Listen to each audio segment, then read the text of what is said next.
Okay, I do hereby call this Maize City Council meeting to order and ask for a roll. Councilmember Kevin Reed. Present. Councilmember Alex Legreed. Here. President Jennifer Harrington. Here. Mayor Pat Stivers. Here. Councilmember Jeff Humbaugh. Here. Councilmember Dr. David Guam. Here. And we do have a quorum. Great. If everybody could stand for Pledge of Allegiance in a moment of silence. I pledge allegiance to the flag of the United States of America and to the republic for which it stands, one nation, under God, indivisible, with liberty and justice for all.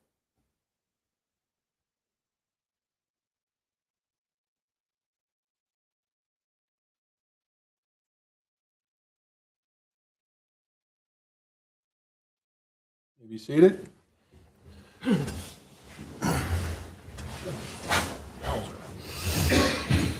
Okay, item 4 is the approval of the agenda, and one item that we're going to add is a 4A where we have to vote for a council president.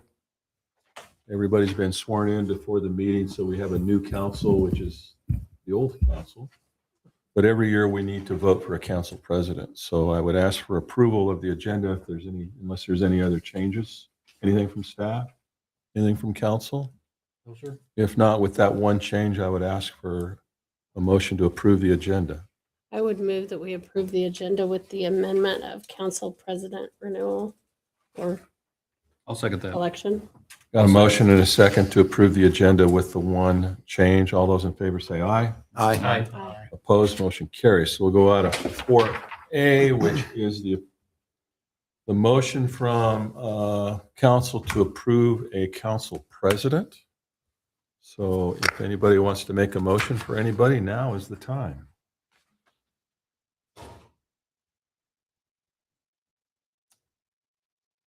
I'll make a motion. We just leave it the way it is. All right with Make a you? motion You for- guys? Fine by me. Yep. See a motion for Jennifer Harrington. That's correct. Okay. We have a second, a motion and a second. Any other people want to run for that? If not, all those in favor say aye. Aye. Opposed? Say is the same. Jennifer, there you go. All right. You're in it for another year. She's buying supper. Yeah, Every month. he did, Dr. Guan did. Oh, yeah. Public comments, do we have any? Don't believe so. We'll make sure with Nick real quick, but I don't believe we Unless do. you're going to make any comments. No.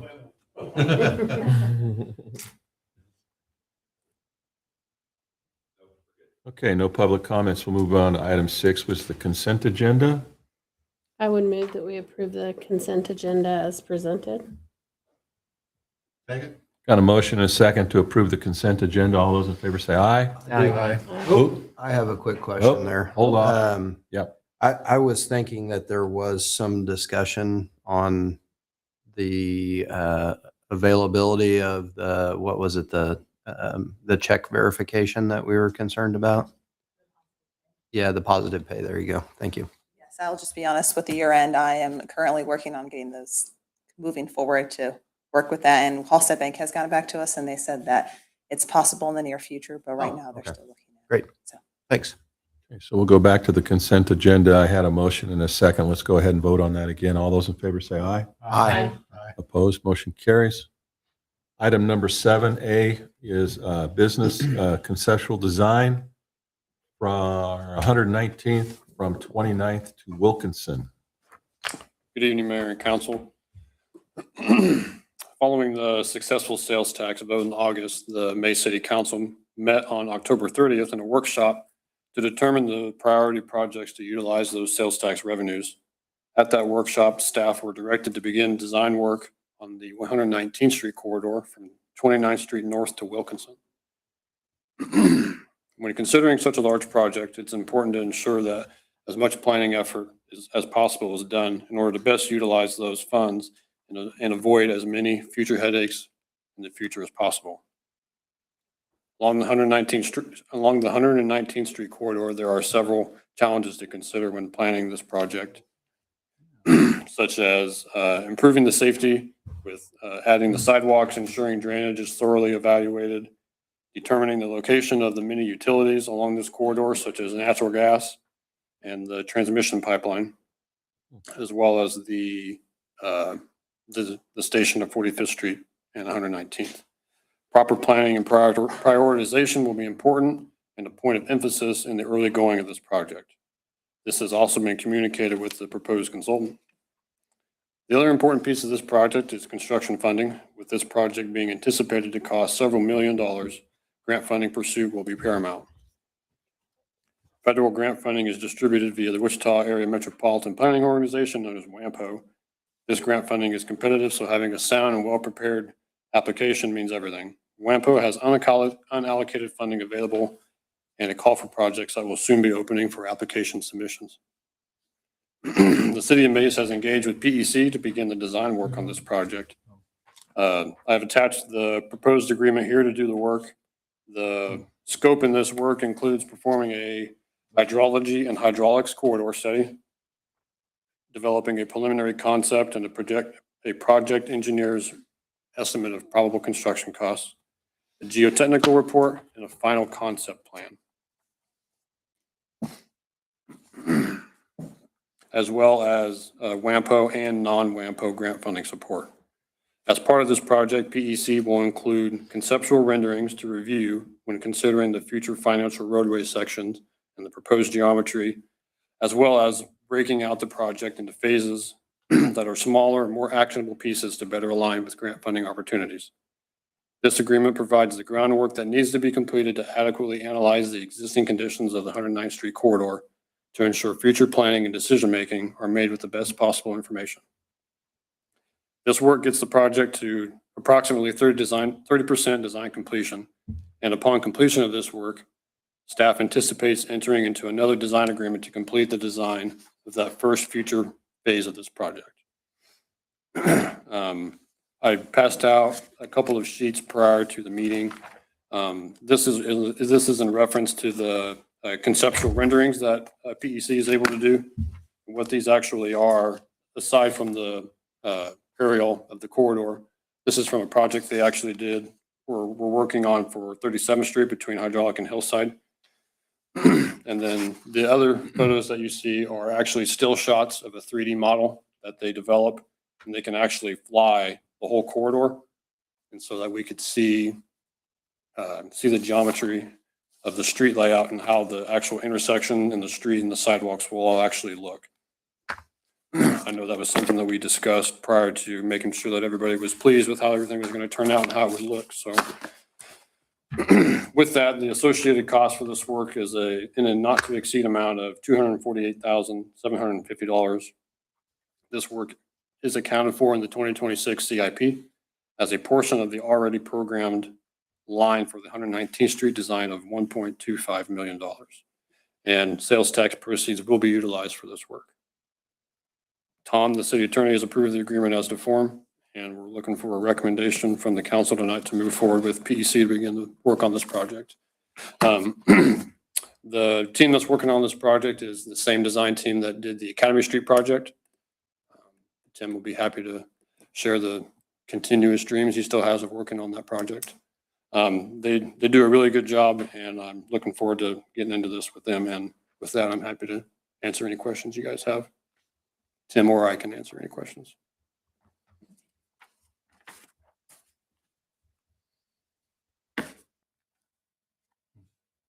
Kevin, did you have some questions about? Not at this time? No. Okay, all right. What's the expected timeline if we were to move forward? I think you did have that in here somewhere, Tim. I think the anticipated timeline was 6 to 12 months or so, but as part of the funding assistance, they're going to help us draft more updated cost estimates as the WAMPO timeline happens pretty quickly. I'm not too familiar with the timelines, but they have some unallocated funding that's available very soon, and so PEC is going to help us update our cost estimates for this project and be able to get a grant submission in for that call for projects very soon. So I understand, so we got to have all of our ducks in a row for WAMPO and all that, and this is just part of the pieces to Correct. have So- all set. Correct. That's one part of what PEC is going to do for us. And this Right. is helping us develop those grant applications for WAMPO, as well as doing some of the groundwork for designing the corridor, because we know we have to do it regardless of getting the WAMPO funding. Yeah. 'Cause if we say no to this, so that's a huge piece that we need. Absolutely. Okay, I understand. Much the same as when you did 45th and Tyler and you divided that into pieces and they put together estimates and things of Okay, that I just want to nature. make sure I had a. They will look at those individual elements of this and have some recommendations that come from that. They'll determine based on what they find in this work, whether we do sidewalks first or whether we upgrade the intersections, whether we widen the road, at what point do we need traffic signals, that kind of information. And like I mentioned, some of the most important work is doing the hydrology and hydraulics, which is the drainage, and then doing all the geotech work. Right. Yeah, it's fairly flat. Right. Well, council have any say in what we think we should do first, or? Absolutely. So the result of this, we're calling it like 30% design, right? So it would basically get us to the point where we could determine what feasible phasing could occur. And then at that point, there would be more design for the construction documents for whatever we decide to Correct. So proceed with. we would develop phasing for this corridor, and then we would determine what our highest priority is, whether that's 37th intersection or whether that's widening the road first. Is it, just from 29th to 37th? We'll pick what kind of prioritization or could be based a- on those It projects. could be a pedestrian way first, possibly. Could be. We know that's important. And we were anticipating the full design cost to be about $1.2 million. And this 100% dime for the whole, Yeah. design for the whole. and this seems to fall in line with that same number. Yes, sir. I think it's important that we start the work that we promised with the sales tax. So this makes a lot of sense to me. So. I agree. Just wanted to make sure I had all my ducks in a row and all this stuff, so. I agree with Jeff. I So would- this is kind of 30% of this phase, but also it's the kind of the overall conceptual. Yeah, I would think of it as 30% of the whole corridor. Okay. And then once we determine what our How- priority is, What- we'll what go to specific- 100%, for example, on the intersection or whatever it may be. Very good. That's what I was looking for. I would move that we approve the agreement with PEC for the concept design for 119th Street from 29th to Wilkinson for an amount not to exceed $248,750 and authorize the mayor to sign. I'll second. I have a motion and a second to approve the agreement with PEC for concept design for 119th Street from 29th to Wilkerson for an amount not to exceed $248,750 and authorize the mayor to sign. All those in favor say aye. Aye. Opposed, motion carries. Thank you. Thanks. Thank you.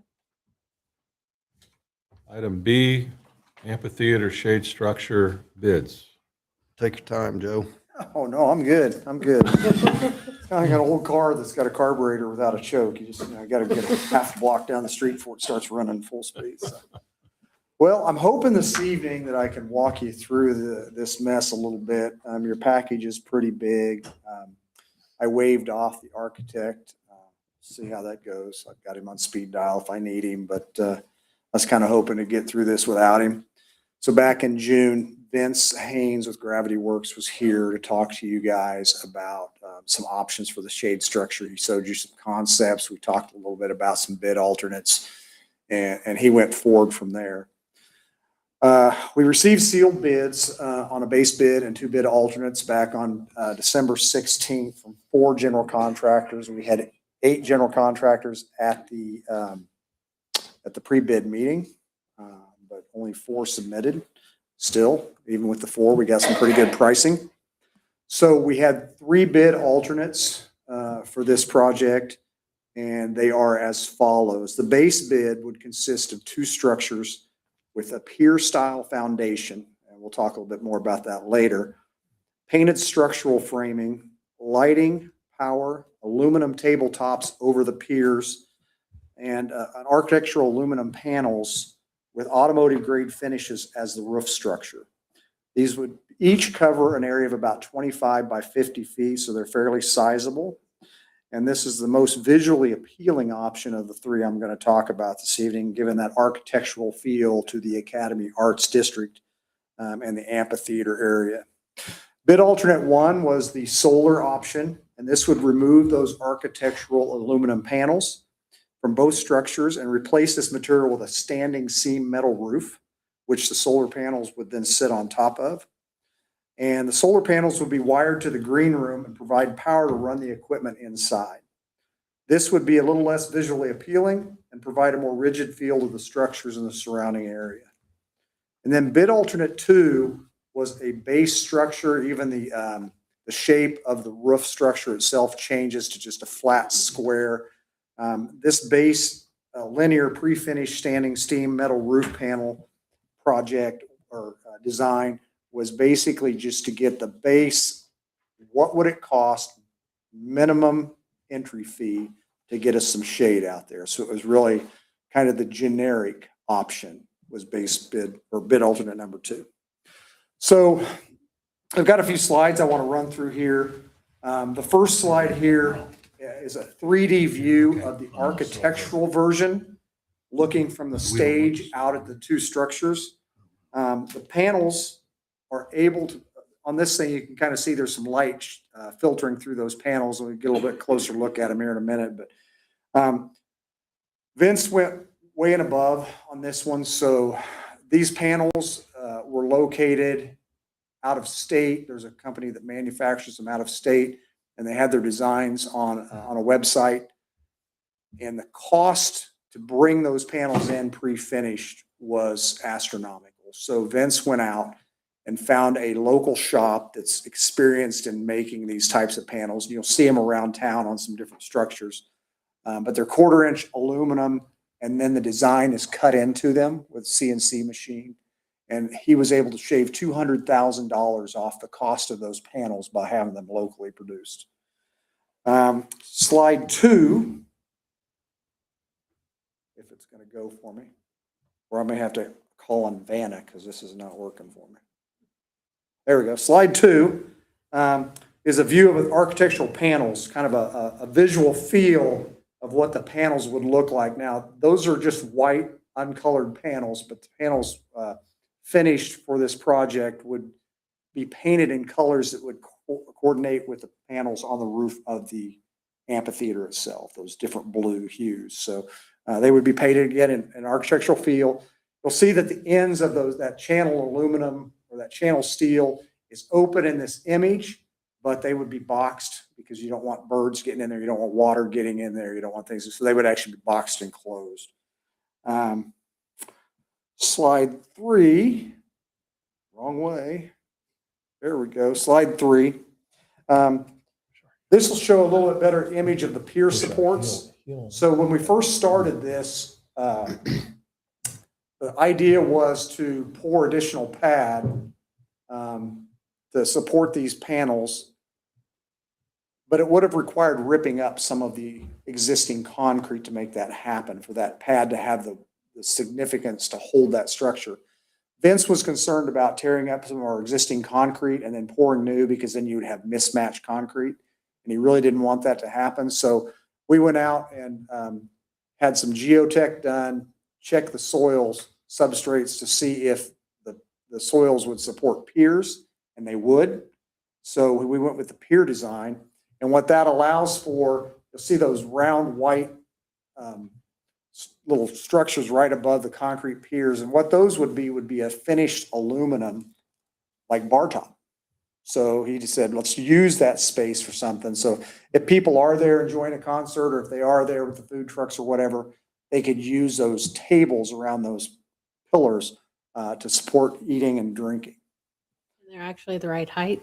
Yeah, it's probably about right here. Yeah. Maybe not the right height for my son, who's 6'8", but for the average person. Slide 4 gives you an image of the shadow that's created on the ground by one of the architectural shade panels. And the round swirls that you see on those panels in the upper left corner are one of the versions that Vince has suggested for this structure, and we'll get a little bit deeper into that here in a second. The next one is you're standing to the left of the stage and you're looking across at what these structures would look like out there in the amphitheater commons. Kind of gives you a feel for what it would look like from approaching from the left.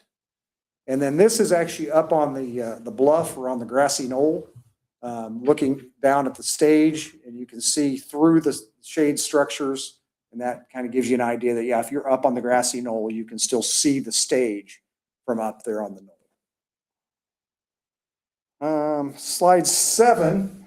These are the two designs that Vince has suggested we consider for the shade structure, and they would be alternating.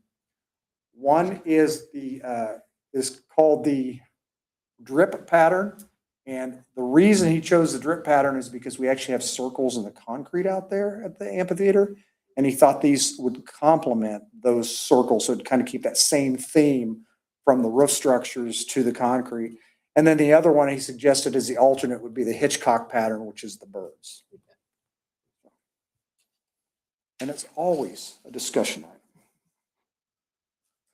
The next one, this here kind of shows you the layout from above. The red box is actually the shape and size of the shade structure. And then you can kind of see those circles in the concrete right in front of the stage and right between the two shade structures. So that's kind of how that would lay out.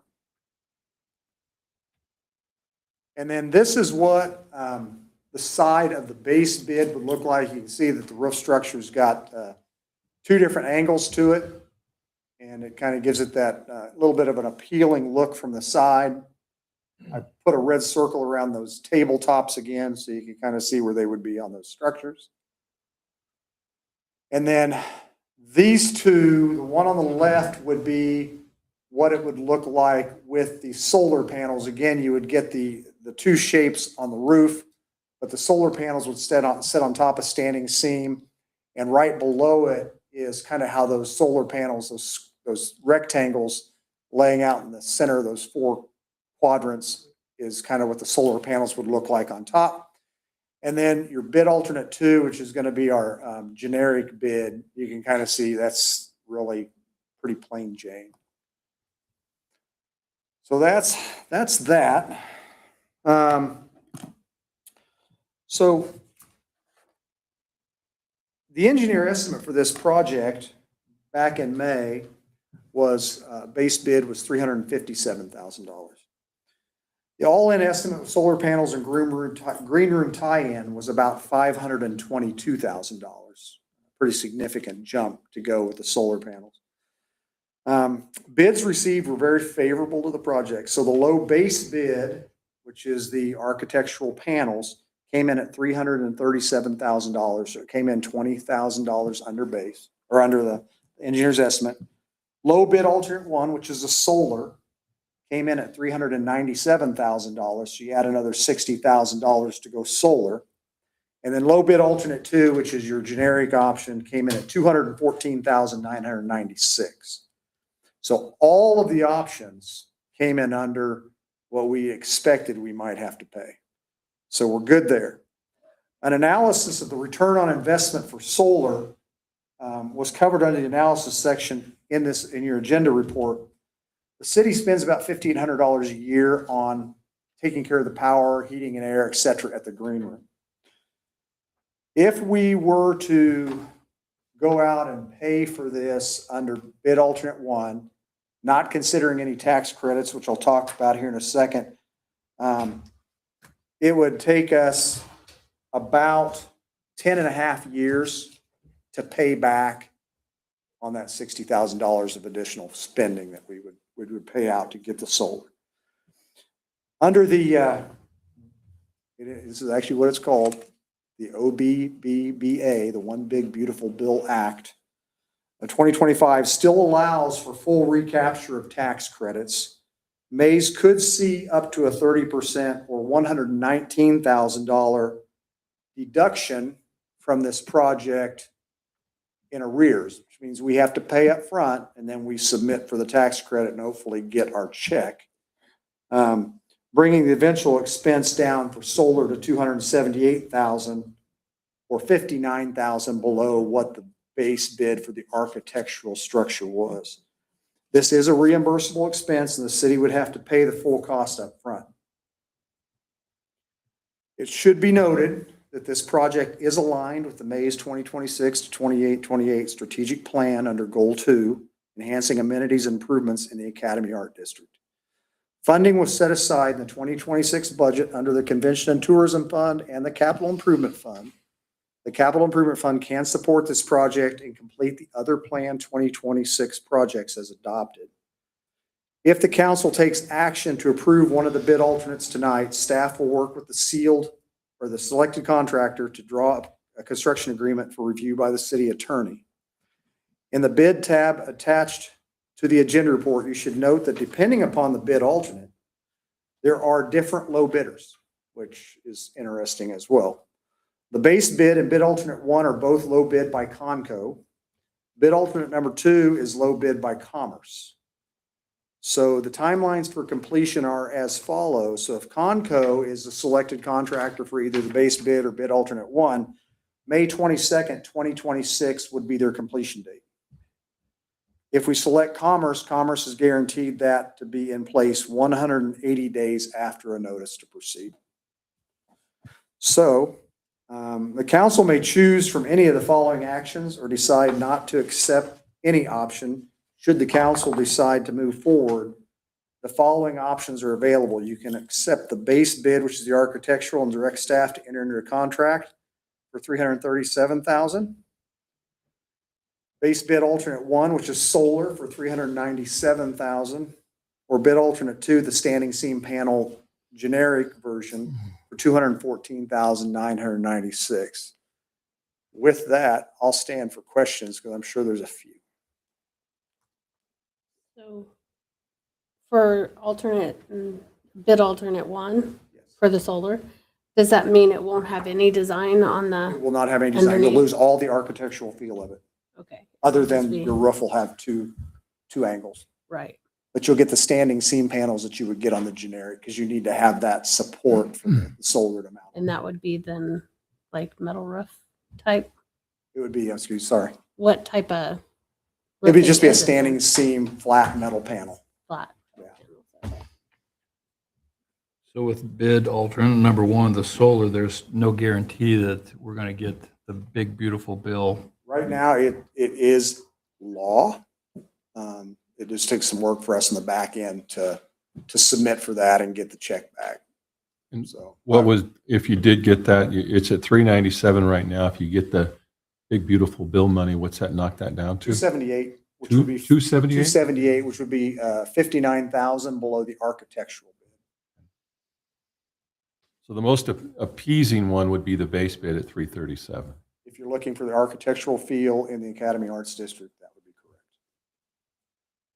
You kind of have to, I'm not wanting to put thoughts in your head, but you as the community need to decide what you want that to look like 5, 10, 15 years from now. Are these all basically from we get a little bit of wind here from time to time?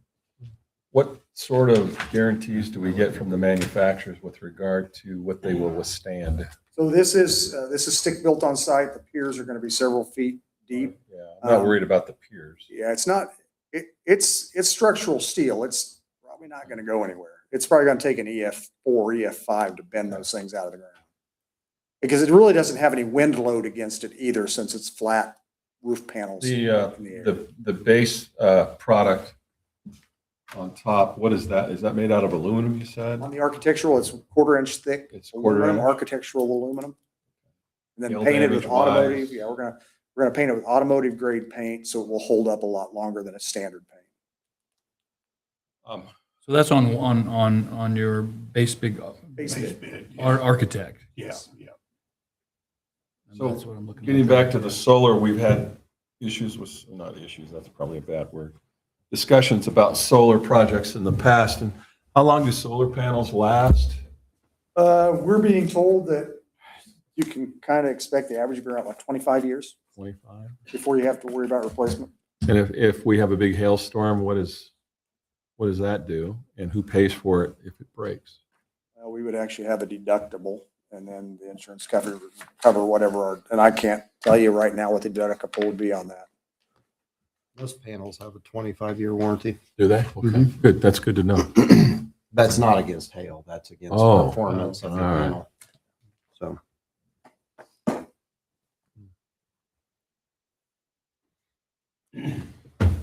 Well, I personally like the architectural look. I think that solar would be feasible if it wasn't having to give that up. So that's kind of where I'm at on it. Yeah, I like number one. I will tell you that we don't have a lot of power need out there, so the solar would $1,500 a year. we would produce a lot more 10 years solar to than pay we for would that. use. Well, So them going to be high enough that the food truck's going to go It is. underneath them? Oh, absolutely. Yeah. There's no factor whatsoever. 14 feet on that front leading edge. Yeah. We wanted to make sure that the food trucks could fit. That was one of the, for certain requirements. Okay, well, I've been watching YouTube videos and there's some pretty crazy stuff out there. So. Within limits, yeah.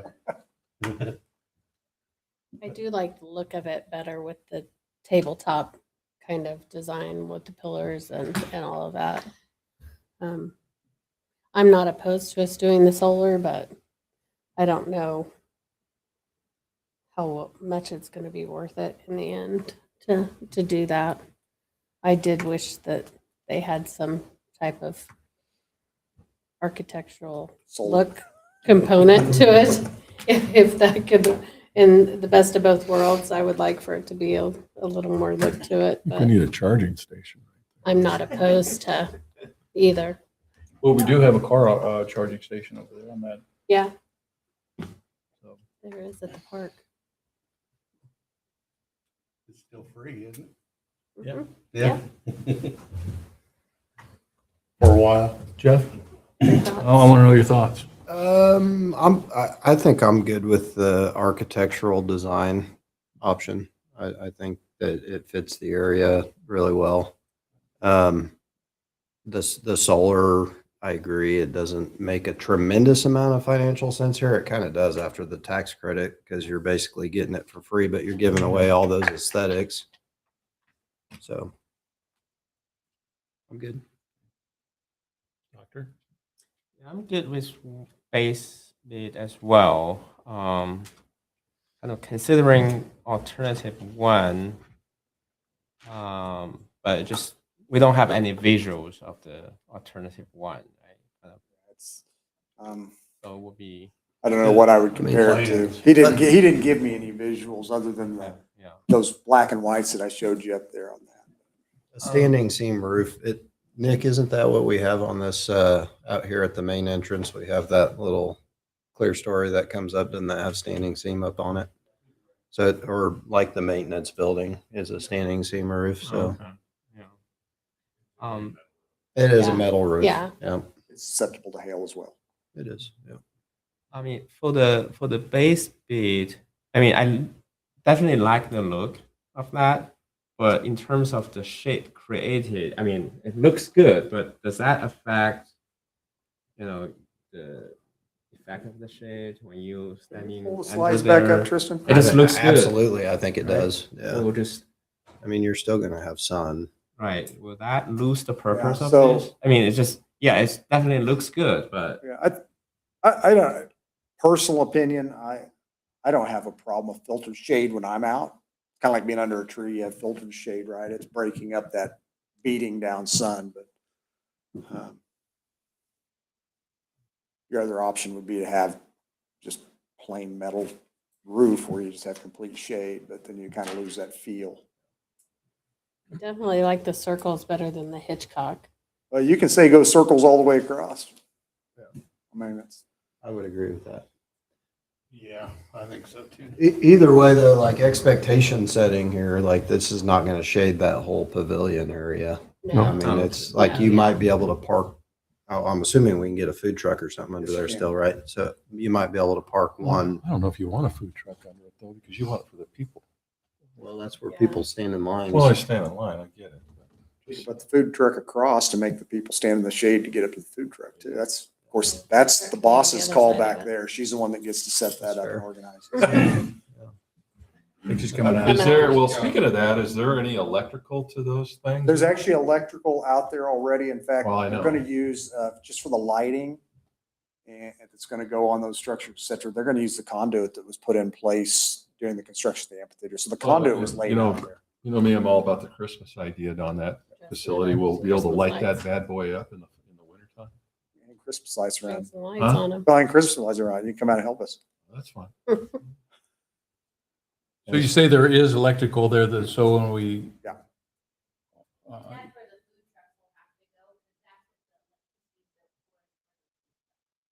Okay, so I think that's pretty They'll important. stay near where that, they'll actually probably be where those cables and shading is. That's where they plug in.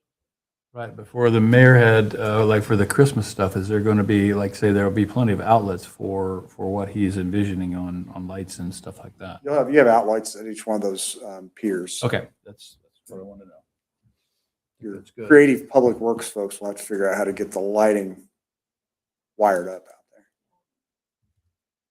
I think They they, already do use about every single light. okay, Like, wow, we have out there. okay. If we go with the solar option, would that be sufficient for support the food trucks? Or that still need additional outlet there? We did not broach that subject. I can certainly ask. We were under the impression that the outlets where the food trucks are connected to are tied in with the green room, but That is true. the reality of it is I don't know how often you're really going to have food trucks out there. So the question becomes When you have know, con- typically when you do solar, it's for consistent power use and we just don't really have that. when you do your concerts, et cetera, out there, you don't have the food trucks parked there. The I time, think the original concept, when he first ran it by us, kind of showed the areas that would be covered with shade, which was a lot more than it looks like here. It's all based upon the angle of the sun, right? Exactly, yeah. So different times of year, it's going to shade just a little bit differently as well. This is a 3D image that was created by the computer, so. if we move forward with the base bid, it looks like they listed a start date of late March, completion late May. Is that, Before that the works? May Before the heat 22nd. gets So my assumption is we get that contract done, they go ahead and take about 30 days to get materials in and get busy. And I think there's a little bit of lead time on getting those roof panels cut and made.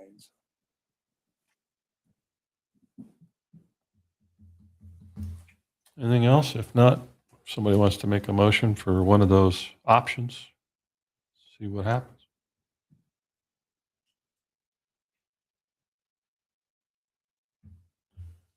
Mr. Mayor, Yeah. I would move to direct staff to enter into a contract agreement with Conco Construction for the completion of the amphitheater shade structure project for the completion of shade canopies that incorporate the base bid and at a cost not to exceed $337,000 and authorize the mayor to sign a contract once it is approved by city attorney. I'll second that. I haven't been able to get to this yet. God dang, there's a lot of stuff here. We have an emotion and a second for the base bid not to exceed $337,000. And authorize the mayor to sign. All those in favor say aye. Aye. Opposed? Motion carries. Thank you. Thank you for your explanation, Joe. Joe, real quick, did you need us to give you any direction on the panels on whether it's all circles or circles and birds? I was gonna, yeah. I am standing. I was gonna put that in my motion, I forgot. I would like to go with all circles. I personally like the circles. I think the circles should I be think the, the circles. Sounds like a majority. Okay. I will tell Circles it Alfred in. Hitchcock he is not I popular mean, in maybe we Maize. can bring in the birds Hitchcock's somewhere out. else, but Yeah. Bodega Bay is not welcome. I assume there's no cost difference. There's no cost Okay. difference. It's just designs that are available. I looked at a few others and they were way out there. They weren't anything that would have fit our area. So, thank you. Okay. thank you. Moving on to item C, isn't Charlie? We're doing the GAP, generally accepted accounting principles waiver. Hi, you hanging in there? Yes, I'm hanging in there. Good evening, Mayor and Council. KSA 751120A requires municipalities to use GAAP principles in the preparation of their financial statements and reports, except for community colleges and governing bodies of any municipality that may waive the statutory GAAP requirement. Excuse me. If a municipality waives the GAAP requirement, KSA 751120A C1 requires that the municipality presents financial statements and reports prepared on the basis of cash receipts and distributions as adjusted to show compliance with cash basis and budget laws of Kansas. The city of Maize historically has prepared their financial statements on basis of cash receipts and distributions as adjusted to show compliance with the cash basis and budget law of the state under the GAAP waiver. Without the waiver, the city would be required to implement accrual-based accounting under GAAP standards, which would include tracking fixed assets, liabilities, and other detailed reporting. For smaller municipalities, this compliance can pose unnecessary financial administration burdens. This year I did go out and talk to different firms to see the cost difference, whether we did a KMAG, which is what we've done the past 6 years. I went back through online and seen for the past 6 years that we've waived GAAP. The closest I could identify was $25,000. So if we did a GAAP audit instead of a KMAG, it would be an additional $25,000. Now, I do agree that there are some aspects of GAAP accounting that we need to pick up as an organization and do, which would be including tracking our fixed assets, because that's a huge thing. So that's on my list this year to definitely do on. I've had conversations with people on the council, and I do agree that moving towards and having a better core for GAAP accounting than we have now is great. It doesn't mean our audit has to be GAAP. It can be KMAG and we can still do principles of GAAP. That cost just doesn't make a lot of sense. I did speak with Lloyd Group, Scott Lloyd, and he said about he probably can name off 4 cities at the time, 2 of them which are really close, that do GAAP accounting rather than KMAG. So the majority of municipalities are running with KMAG and doing. So today I'm basically looking for you guys to pass the GAAP waiver resolution to stay in compliance for 2025. So the previous year that we just finished. And I'll stand for any questions. I mean, I would just personally, I'll still say no to this. There's no way for me to say yes to this, given my professional training. And we've had really good conversation about this item. Well, I think so. And I mean, I know Kansas, that's kind of practice in Kansas. Different states have different practice. I mean, Florida also have a lot of small governments, but they still follow GAAP. Not following GAAP is just not questionable.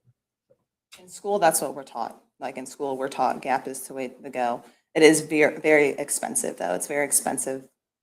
It takes a lot more time. We've had that conversation. It would take a lot. I mean, 30% of the work I do would be moved towards doing different things. Let's go down to 25. I'll say a quarter of it. Let's go down a little bit more. Just preparing financial statements, making things the way they need to be. I will say that we do reconcile month-to-month basis. So we have those financial statements, which is a great start. But I am also going to say we need to follow more principles that come to GAAP. I do truly believe that, but I don't necessarily believe that we need to do a GAAP audit. Right now, considering we went our whole year following KMAG, 2025 KMAG policies. So, and if a GAAP audit is something that you guys are wanting to do this year in 26, that's a conversation we would need to have at our budget workshop, considering we would need to add more budget to our audit. But again, you can do GAAP principles and not necessarily have a GAAP audit. You can have your KMAG audit too.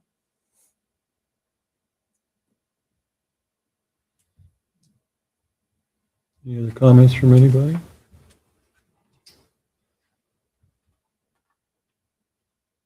I just want to say that I also understand the constraints that we have. Just for me, I just cannot say yes to this. But it doesn't, try not to influence anyone else. You can influence, why would you not want to? I mean, as listeners just said, yeah, this is kind of the best practice. You try to follow that. You record the fixed asset. You probably won't get into the problem that we are currently facing. That previously you see, there's a gap. Now we need to worry about this 2026, 2027 because of the liabilities there. So if we had that before, I mean, I cannot say totally eliminated, but the council will have enough warning. So, yeah, but I also understand the current staff capacity does not allow us to move at this moment. But I do agree, Elizabeth said that if we start to follow the gap principle, we probably don't necessarily do the audit at this moment, as long as we are moving towards that direction. But for the vote, for the record, I I would say understand. no. Just want to be clear. And this is for a 1-year term? Yeah, This is for the way. 2025, yeah, Yeah. so we have to do the Um, previous year. And we definitely can, like I said, discuss this current year. I think at our spring budget workshop would be a great place just to see cost and where we're at and what we can do next year moving forward. What would be your estimate as to when you could do this gap? There's a lot of things. I think fixed assets is massive, right? We're implementing a new ERP system, ERP 10, which actually has a fixed assets module into it. We're going to add the module into it so we continue to do those. Once we get that under reins and our liabilities under reins, I can definitely give you a better idea. Right now in my head, 2026 is not the year that we're going to be able to do. Say that again? So this year, right now, 2026 is not the year that we're going to be able to move to GAP. Just on that solely, I mean, we have tons of fixed assets. We need to start recording technology. I know that we do a good job down at Public Works. His system allows us to do that. But I mean, if you can think of everything in here that's over $1,000 range around there, that's not exactly the limit I'm going to set. We need to have that written down and depreciate that. So we know what we're doing. We can have the money. So when we replace it, we have the money and it's there the way it needs to be. And so that's going to take, I mean, 2026, maybe in 2027, that's going to take some time to do, not the fixed assets portion, but at least getting all of that under wraps and control. So we're not into a point where You foresee hiring an additional staff, if we went to gap? I think that's a great, again, discussion for a workshop. I think that that is what would need to happen. Yes. I You'd think. likely need to hire at least one, if not more. You'd have to depreciate assets. There's a lot that goes along with it. One of the major advantages besides some accountability with the best accounting principles that come with GAAP is that in a lot of cases, it's an opportunity to lower your bond rating. The problem becomes is once you make a shift, you have to be a certain size city to really take advantage of the bond rating aspects that it provides you some advantages to. So What size would that be? I'm thinking in the Wichita area, I think is Derby Gap accounting, Derby is, Leewood. Bel Air is, but I will tell you during our temp note calls or the 2 times I've done now, they've never asked us what accounting principles we follow. So I think there's somewhat of an assumption because I think 90+% of cities in Kansas use KMAG accounting. It's more or less common to use GAAP, though it's a great piece and it allows you a little bit more accountability within there. There's just a lot of work that goes into it. I think at the rate we're growing, though, we need to start looking at moving towards getting more of our ducks in a row. I don't disagree with that. And I've had this discussion too with Dr. Waugh. I think fixed assets is definitely the place we need to start as well. There's other indications of things we need to do. I'm a one-person shop. I do it all. So there's only so much time that I have to do things. I do know the importance of this as well, and I am working towards it and doing the best I can right now with what I got. Obviously, GAAP, GASB, that's what we are taught, and that's the best. I mean, if you look at it, there's no doubt. It also comes with accruals and encumbrances, or it comes with accruals, which is technically encumbrances. But there's just a lot of change that would have to happen, and I think we are definitely moving towards that change in a positive direction, but I don't foresee it happening, obviously in 25, and I don't foresee it happening in 26, if I'm just being honest. And I can only hope for 27. So. And also, GFOA is also preparing a lot of templates for municipalities to be in compliance with Gatsby statements. I think for me, if it's a desire of something we want to do someday, we ought to like try to set a target and say 2 to 3 years from now, we want to do this and let's incrementally work our way along to get there and not make a split decision on something that. Right, I think that's what she's saying. Yeah. And I agree with that, because we're a growing city. So, We got, Put it on the workshop. yeah, I agree with you. we got one of the leading economic guys around telling us we need to do this. Thank but you, Pat. Not you. I appreciate that. This guy over here.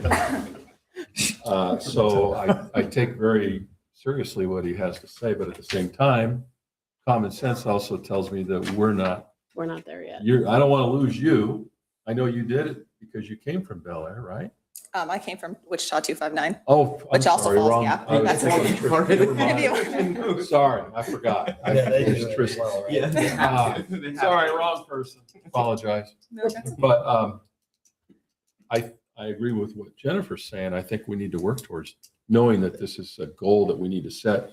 And we don't need to talk about it. We need to put some sort of a sunset thing on there where as we continue to grow with the idea that we can budget to help you, that one day we might do something like that. I don't know. I agree. Yeah, I agree. It makes it sound like what we're doing is not a good system, and it's not that it's not a good system. It's what It just may most not of, be the. it's what most of Kansas does, Yeah. but at the same time, Yeah, I mean, KMAG has its own set of guidance, so I don't want you to think that KMAG No. doesn't have I'm that. not They actually thinking have that at all. a set of principles that are reviewed every year, I believe, by a committee that looks at that. KMAG was set up to be able to handle with the cash basis laws of Kansas, and it's basically an adjusted accounting principle that ties in with the laws of the state of Kansas for. but also, this is kind of the state also require you, but you can just waive that. The state law can also change to say maybe not all the cities, but at least first class, second class needs to follow this. So, I mean, I think it's a good practice. At least we know those principles will work for that, towards that direction. I mean, good.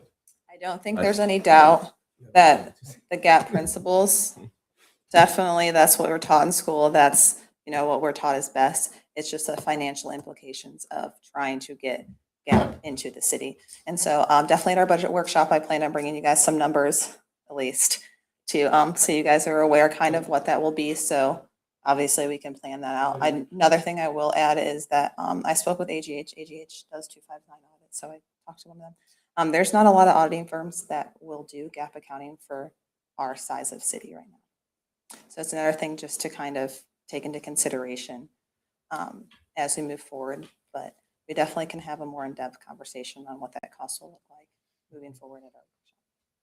but you're also going to try to adapt some of those processes.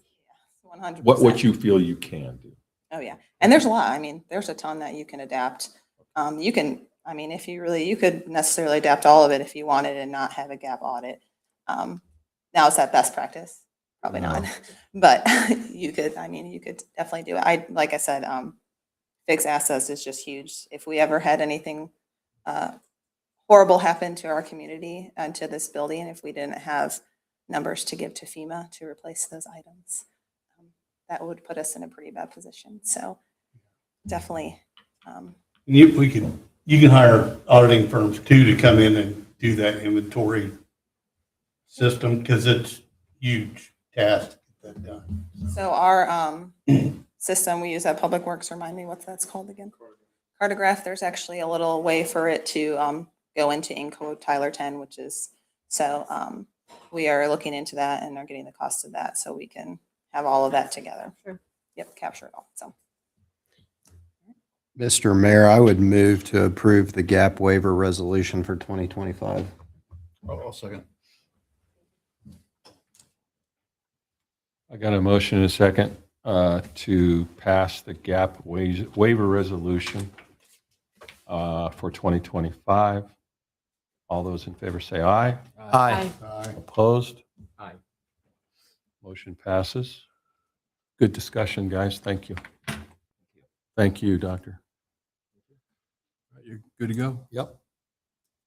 Item D, yeah. Thank you. Go home. She's not feeling well, for the audience. We don't have. Item D is the City of Maize and Colwich growth of the MOU. Nick, I assume you want to talk about this?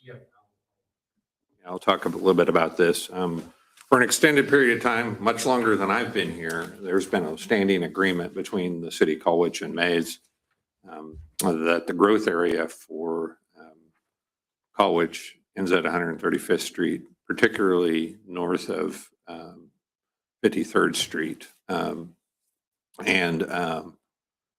As a result, we've had some inquiries in the past, prior to me being here, to look at annexation in those areas.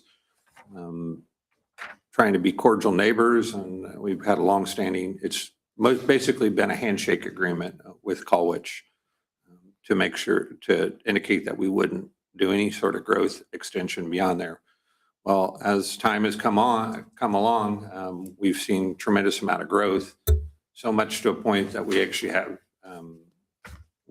have a section that's actually touching 135th Street, where the Hutton property is actually immediately adjacent to 135th. And in Colwich's case, they haven't seen quite as much growth to the west, and so we entered into some preliminary conversations with the mayor and the city clerk in Colwich to talk about. We want to formalize a little bit more of the agreement that exists between us and Colwich, and with an understanding that, you know, when we do get those requests, it's in the best interest, probably for either Colwich or Maize, to make sure that we can connect to some of those potential properties, especially utilities in that case. And so as we went through this conversation, we said, I know in the past that 135th has been the cutoff area, but is it possible that we could look at that area between 135th and 151st and north of, particularly that section north of 35th Street or 53rd Street? We know what you meant. But particularly as we look at that area, does it make sense that, you know, as we grow and we're able to offer utilities, and we get specific requests to do annexation in that area, that if as long as we're willing to have an open and continuous conversations with Colwich, that may make sense in some situations. And so what resulted in it is we put together a non-binding MOU, which means this doesn't necessarily hold us or Colwich to it, but it basically what it does is it formalizes that handshake agreement a little bit more. And what you have presented in front of you is that non-binding MOU between the city of Colwich and Maize. What it does do is acknowledges that existing Sedgwick County growth area designations and infrastructure realities. It doesn't take away from the fact that everything to 135th Street continues to be in the growth area for Colwich, understanding that, you know, utilities, available utilities will be a major challenge to offer anything, especially immediately adjacent to 135th Street. It establishes basically a buffer between 135th and 151st Street, where if it makes sense, potentially the city of Maize might be able to annex property if it can't be provided by Colwich easily or in a cost-effective means. It distinguishes between unilateral annexation and consent, voluntary consent or voluntary annexation requests. It articulates shared land use expectations within the buffer area. I think we're all in agreement that long-term, you know, I think commercial and industrial is kind of where we see areas north of 53rd as that area continues to grow. they have a lot of industry just on the west side of their community. And it's definitely an industrial corridor on that side.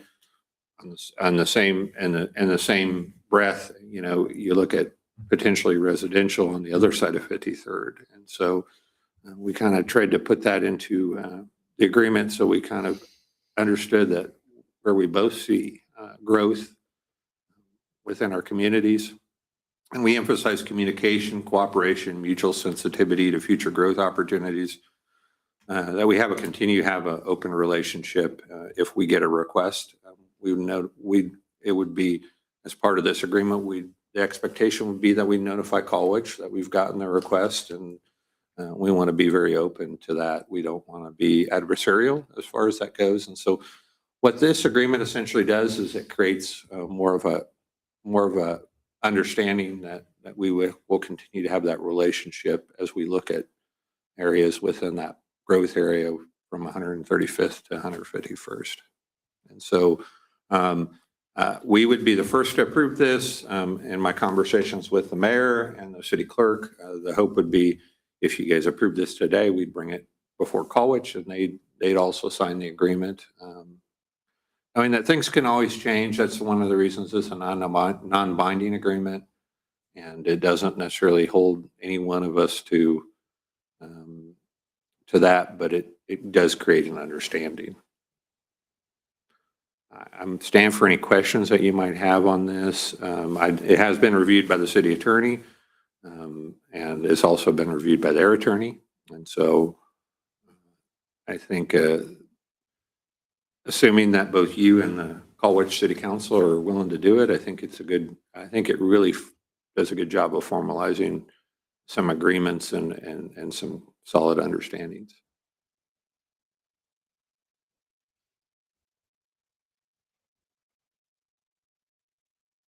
We're initiating this, not Colwich. Pardon that? We're initiating this.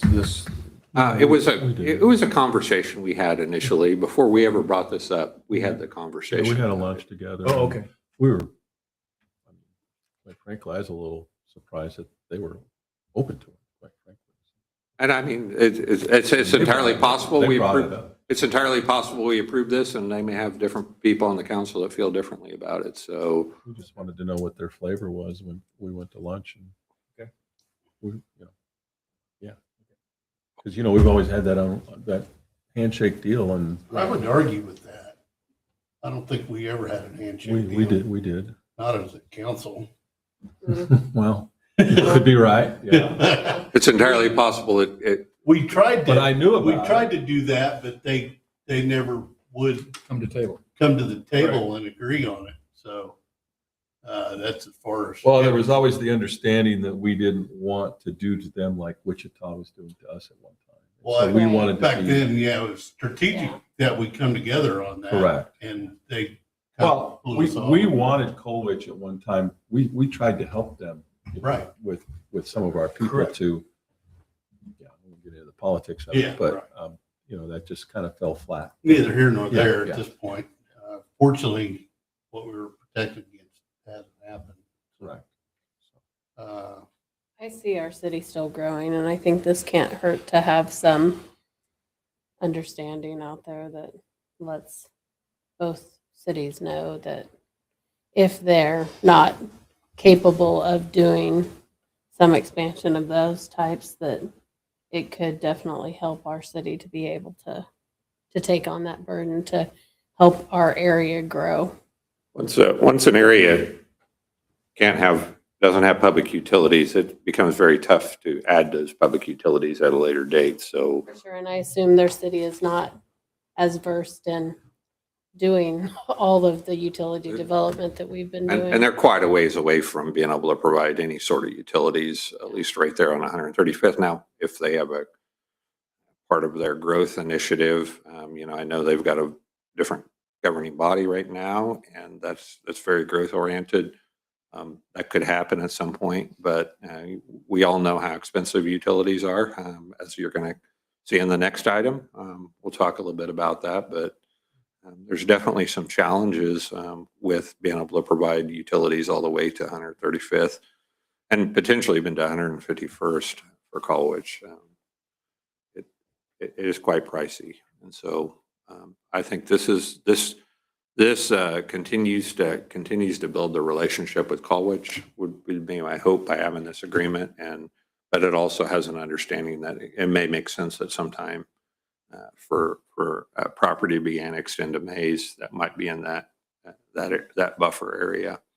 The reality of it is if somebody requested annexation tomorrow in that area, short of any sort of lawsuits, which, if you look at between us and the city of Wichita, there were some settlement agreements on where annexation would happen. But short of that, anybody that wanted to annex on the other side of 135th tomorrow, if they met all the annexation requirements, could certainly do that. So this. Or does that go currently? All the way to 151st Street? Okay. It's really the city limits. So if somebody, say a property, there's properties along the Hutton property that are in the unincorporated area. If somebody made a request to annex there, we could certainly do that. Or somebody on the other side of 135th made that request. And it was. I'm talking on the other side of 135th. How far could somebody be to the west of that and still request to be annexed into Maize? There's got to be some kind of a line somewhere, and maybe it's just the city limits of Colwich. I'm going to defer to the city attorney on this one.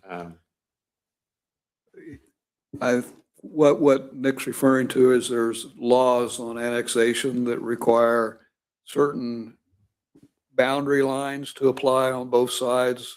To do a consent or non-consent annexation, you have to have a common boundary, and there's different boundaries. I mean, I'm not recalling them right now, but if you're on two sides or one side or three sides, it makes a difference how you do the annexation.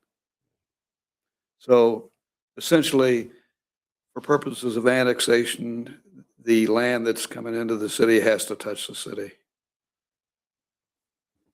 Right, it just can't be on a little island out there and then they want to come in. They can't do that. There's certain circumstances when they can, but it's pretty rare. Okay. And I think what we're saying by this agreement is we're not going to actively pursue annexation, but if the opportunity comes, that we'll consider it and we'll make sure we keep Colwich in the loop. I think that's fair. Are we worried about not defining how far north that goes? Does that just go to 96? Well, it doesn't say that. It just says North 53rd Street. Well, it's got to touch us. I think it's we just kind of left that open because I mean, I think we're all pretty far away from going north, and at some point, there could be an opportunity, or there could be a particular manufacturer or individual that could justify doing it. I think we just wanted to really kind of focus at least on the property that would be north of 53rd. As far as that goes, there's a number of properties in there that probably won't be annexed by anybody because they've already got established water and sewer. There's a couple residential neighborhoods up that direction right off of 96 that probably won't ever go into Maize or Colwich unless they had some issues with water and sewer. So, we just kind of wanted to leave it somewhat vague, but at the same time, have an understanding of what we're talking about, what are the areas we're talking about. So we purposely chose not to put a northern border on here, really just to talk about everything to the north of 53rd for the most part. Okay. No other questions? I would, if somebody wants to make a motion, I'd appreciate it. I would make a motion to adopt the memorandum of understanding between the city of Maize, Kansas and the city of Colwich, Kansas regarding annexation and growth area coordination, and to request such agreement also be adopted by the city of Colwich. Second. I got a motion and a second to adopt the memorandum of understanding between the city of Maize, Kansas and the City of Colwich, Kansas regarding annexation and growth area coordination, and to request such agreement also be adopted by the City of Colwich. All those in favor say aye. Aye.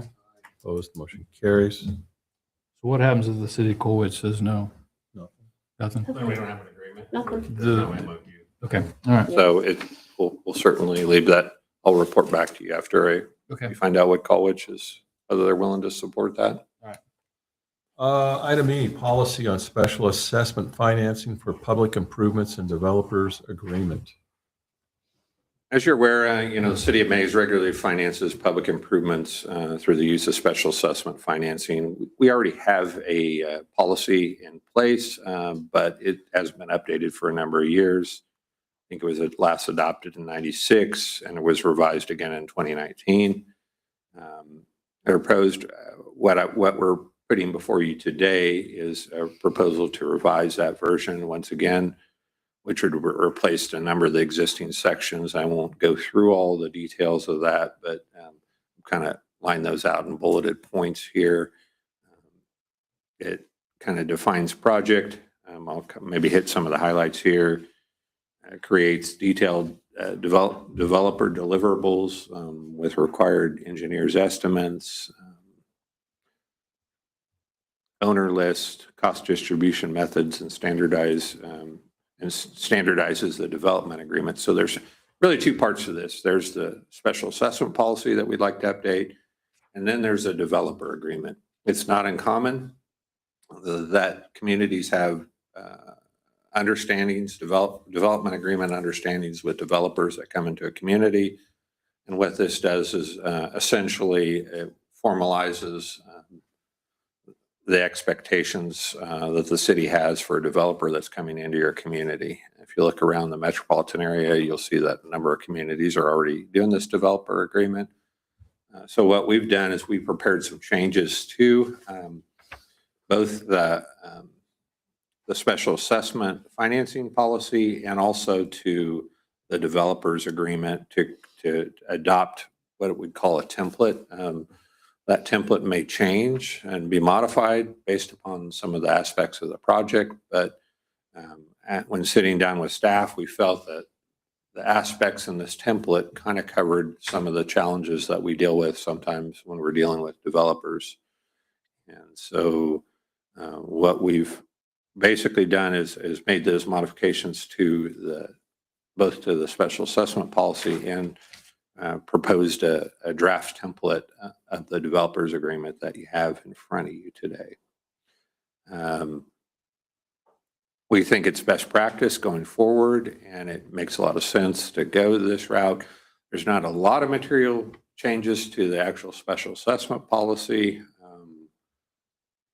but there are some, we have laid out a few requirements that we didn't necessarily have in the past. It doesn't line out the acquired improvement financing option, which we've utilized in some cases. That was never formalized in anything. Acquired improvement financing is a mechanism to be able to assess future properties. Good example where we've done this would be the sanitary sewer along 119th. We set that up as an acquired improvement financing district, where essentially as that property develops, it'll turn around and pay for the financing. One of the ones I'll be making a recommendation on one of the next items sets that up also as an acquired improvement financing district. So it just hopefully kind of clarifies a number of things that the past versions of the special assessment policy didn't include in it. I'd stand for any questions. If you have specific questions on any of the changes, I can get into that detail. I definitely think the developer agreement is a good thing to be moving towards that. It sets out clearly some of our expectations and I would say that almost with the exception, in the development agreement, there's nothing that we don't already require, but it does require that the developer sign it. right. And we can file it and we can hold them accountable for it. And there are some We did try to put some teeth into there if the developer doesn't follow those policies for how we can enforce that. And if you were to adopt both the updated special assessment policy and the draft developers agreement, one of the things we'd do following this meeting was we'd start pushing that out to the known developers we have and giving them a heads up that for projects going forward, this won't necessarily apply to projects that have already been approved, but it would be for projects as we adopt new projects going forward. Would we request that they be signed as they submit for the Yeah, projects or? We'd ask that they sign it, and we'd actually file those with the Register of Deeds, so they'd be in formally in process.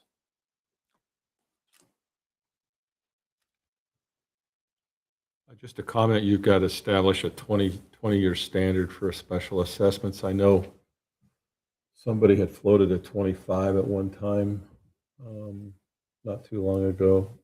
And so are we seeing that happening down the road, or is it still 20 is pretty standard at this point? I think right now 20 is pretty standard. As the cost of utilities go up, that may be a question whether you want to do something more. But I basically, if you actually look at the policy, it does give you flexibility to do something beyond there, but it does set that up as a standard, and it's almost all that I've seen. I think it's all that I've seen here in Maize since I've been here in 20 years. Yeah, well, I know, I believe one of the developers kind of was thinking about a 25 at one time, but I don't think that, I know it didn't happen, but.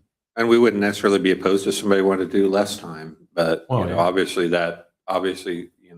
when you shrink that time frame, your costs are going to go up significantly annually. So it's kind of a balancing game. And I would suggest that, if somebody wanted to go beyond the 20 years, then they'd have to come to you and ask for special approval to go beyond that. Essentially, anything in here could be specially approved. Yep.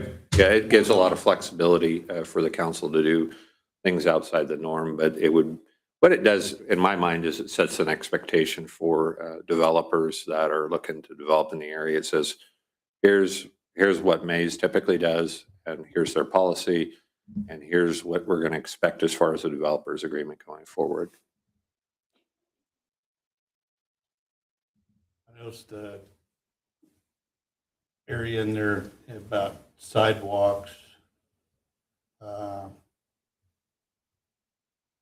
50% along an arterial. Yeah, that and sidewalk improvements. The developer incurs the cost, but we've talked that we'd like to do a better job of making sure developments get proper sidewalks and some interconnectivity. I don't know that we're specifically addressing that. Well, and this actually clause was already in there. So what it basically says is that when you put sidewalks along an arterial, that the developer is supposed to pay half of that cost. That's been a long-standing agreement. That's been a long-standing part of our special assessment policy. So that's nothing new. But then the question becomes is, do we want to start enforcing that? The challenge becomes when you do that, if you're going to make everybody do that, you also have to come up with the 50% for the city of Maize to cover it too. So that may be part of the reason we haven't done that, or in some instances where you had to fill in ditches and you had to do significant amount of ditch work to be able to get a sidewalk in. You don't want to put a sidewalk in that, once you fill in a ditch, you're going to have to tear right back out. So some of it's been about, the adjacent infrastructure and whether it could sustain a sidewalk or, those are all things that we have to look at. If you're going to do improvements to 119th, like what you talked about, and you're going to maybe fill in ditches, it's going to make life easier to put sidewalks in and do some of those things. Yeah, I just didn't want to look back 10 years from now and say, well, we had that, but we just never utilized it. I think that's something we should make an emphasis on utilizing, trying to, even if we have to come up with 50% of that cost up front, it's better than 100% later down the road. Which, we're really in that scenario with a lot of the properties along 119th now.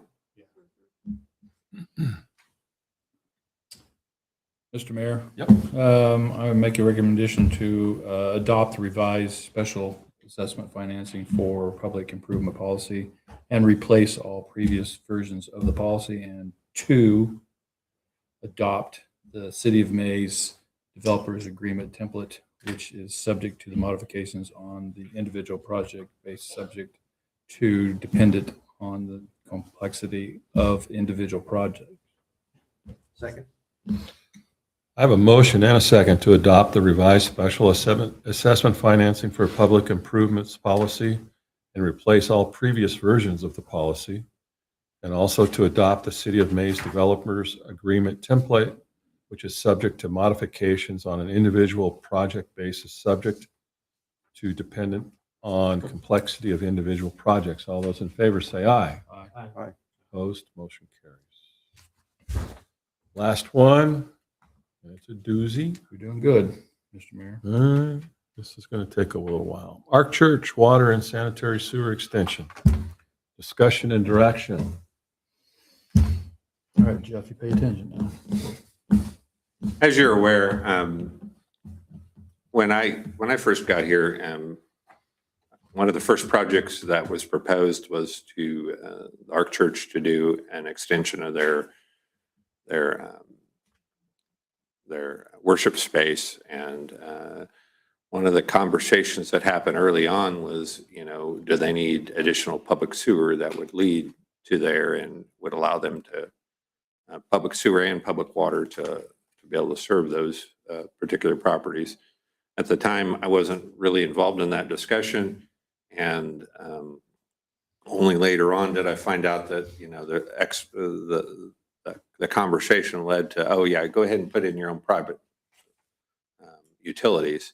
Well, roundabout when I found out that that's what they were looking at, as we talk about growth in Maize, and we talk about sewer and water to properties as you go further to the west, we've got a number of challenges that exist.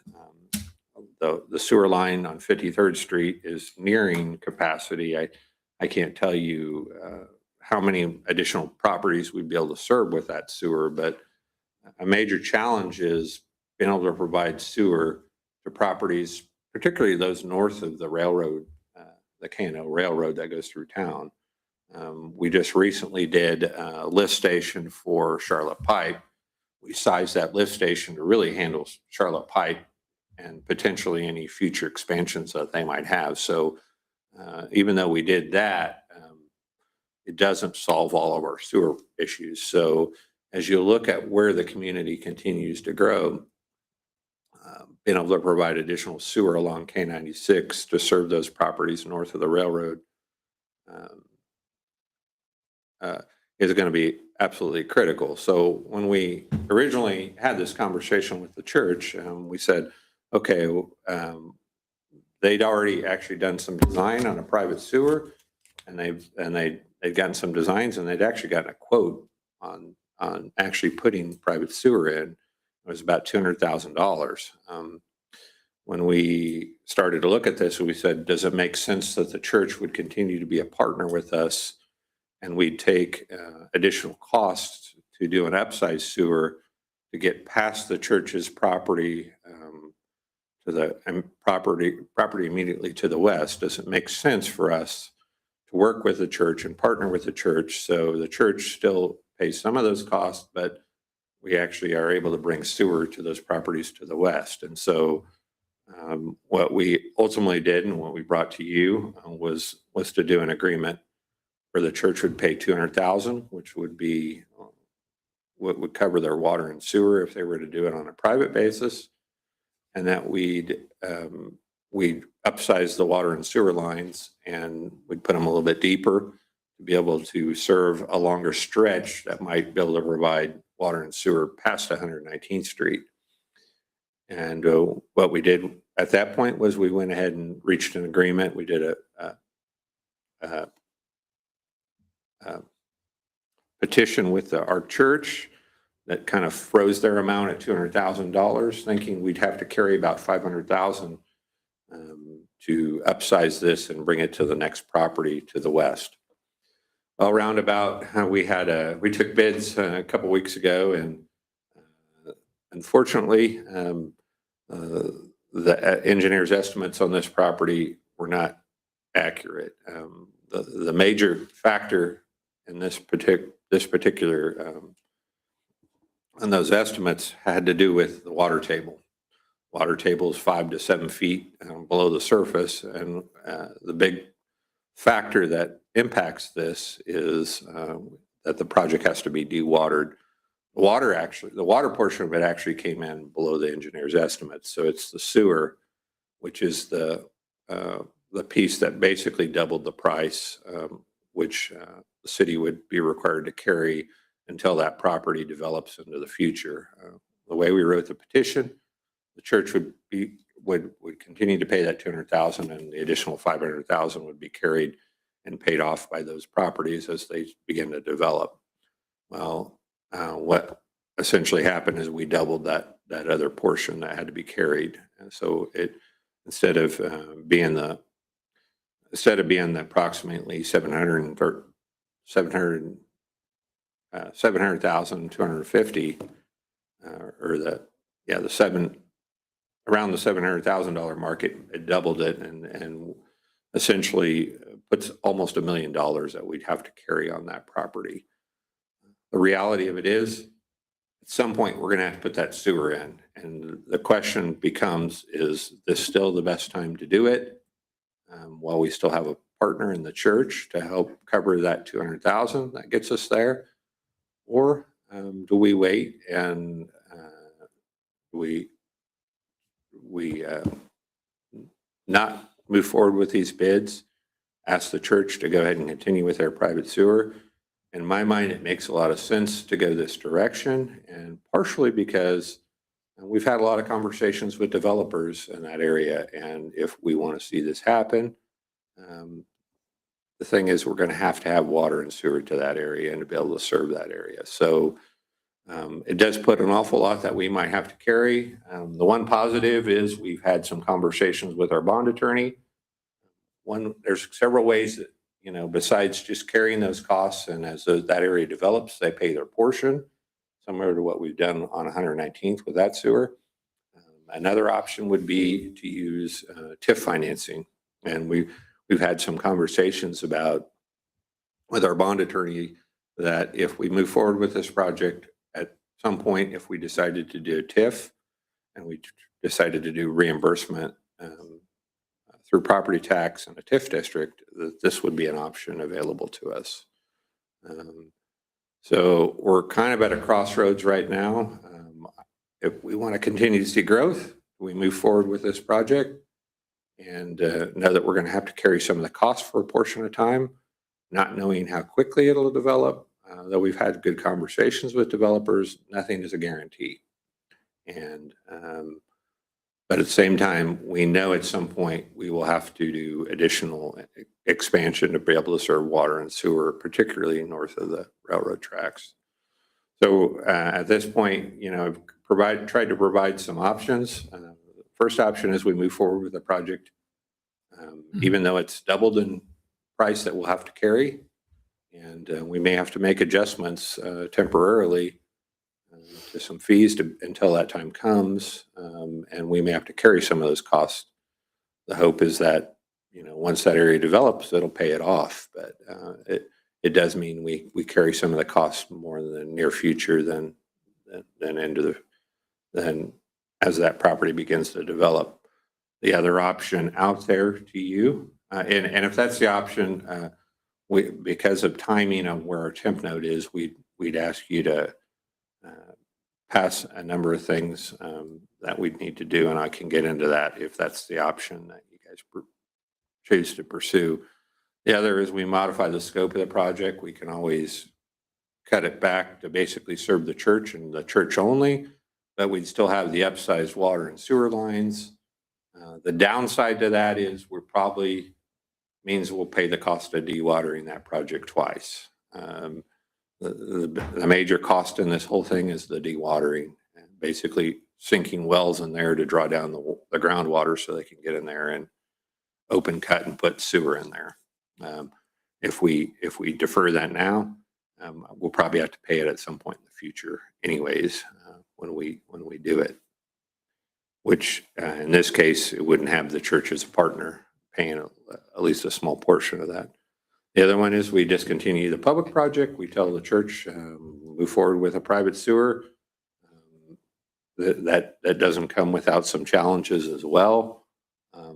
Particularly that the way the church designed it would put it right into our easement. So there'd have to be some tweaks to that. And I think the church was willing to be a partner with us along going from the start. So this does change it changes some things for the church too. They may have to rebid it again because it's been almost 2 years. So it could change their amounts as well. So there are some pieces with that. And then there's maybe another alternative that I haven't listed, but I see those as the 3 main alternatives. The staff recommendation is that we go forward with the project as is. The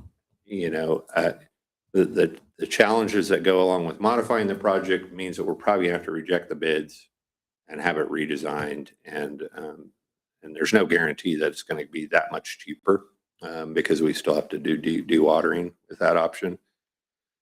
If it's not a public project, the sewer won't have to be near as deep, and it probably will cost the church close to what they estimated it would, even though it's been 2 years since that time. So a lot of alternatives to consider. I'm more than willing to answer any questions that you might have, but I feel strongly that I still think it's in our best interest to go forward with this project because it means we're going to be able to serve a bigger commercial area at some point in the future, and it's got to be done at some point. It's just a matter of whether we're going to carry it now or we wait till the development's at our doorstep, which may be a little bit more difficult at that point to do it.